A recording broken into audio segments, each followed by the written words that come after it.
দেখো এখানে আমরা যাচ্ছি আর সামনে দেখলাম একটা সরকারি অ্যাম্বুলেন্সের গাড়ি।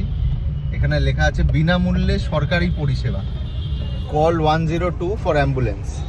একবার কি করে দেখবো যে সত্যি বিনামূল্যে আজকের ডেটে মানে 102-তে কল করলে এটা করে দেখবো কল। আবার গালি দেবে, বলবে কোনো এমার্জেন্সি নেই, কিছু নেই।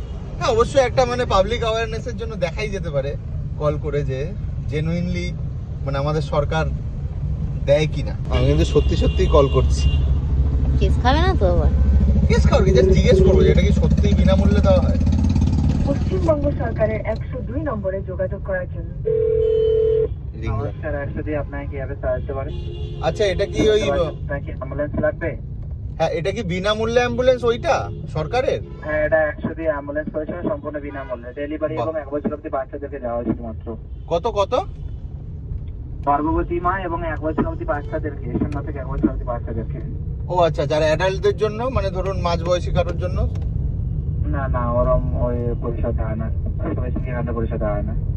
আচ্ছা আচ্ছা, মানে সেটার জন্য কি মানে পয়সা দিতে হবে এরকম কোনো ব্যাপার আছে? না না না স্যার, পয়সাও নেওয়া হয় না, অন্য কোনো বেশি পরিষেবা দেওয়া হয় না স্যার। ও আচ্ছা, এটা পার্টিকুলারলি হচ্ছে গর্ভবতীদের জন্য আর এটা 1 বছর অবধি বাচ্চাদের জন্য। 1 বছর অবধি বাচ্চাদেরকে সম্পূর্ণ বিনামূল্যে পরিষেবা, সরকারি পরিষেবা। ঠিক আছে ঠিক আছে। আর এমনি এমনি নর্মাল মানুষের জন্য নিতে গেলে কি করতে হবে? না, অন্য কোনো নাম্বার বা অন্য কোনো ইনফরমেশন আমাদের কাছে নেই স্যার। মানে সরকারি পরিষেবাটা আমি জানতে চাইছি, মানে এটা বেসিক্যালি তোমার সবার জন্য না, সর্বসাধারণের জন্য না, এটা গর্ভবতী মহিলা আর 1 বছর অবধি বাচ্চাদের জন্য। তো 1 বছর অবধি মানে ওই মেনলি ওই পার্টটাকেই কভার করছে। ঠিক আছে, সেটাও খারাপ না, গুড। বাট এরকম অ্যাকচুয়ালি কিন্তু মাঝবয়সীদের বেশি লাগে, বয়স্কদেরই তো বেশি লাগে। তো বয়স্কদের দেওয়া উচিত ছিল অ্যাট লিস্ট বয়স্কদের কভার করতে পারতো। মানে অ্যাট লিস্ট আমি বলতে পারি যে তো সরকারের তরফে 60 অ্যাবাভ যারা হবে তাদের জন্য অন্তত এটা করা উচিত। তো সরকারের তরফে আমরা একটাই রিকোয়েস্ট রাখবো, যদিও আমাদের কেউ দেখবে না, বাট এটা একটা জাস্ট পাবলিক রিকোয়েস্ট হিসেবে নিতে পারেন যে অ্যাট লিস্ট 60 অ্যাবভ মানুষদের জন্য করা উচিত, দেওয়া যেতেই পারে। কারণ গর্ভবতী আর 1 বছর তো দরকারই, 1 বছরের বাচ্চাদের।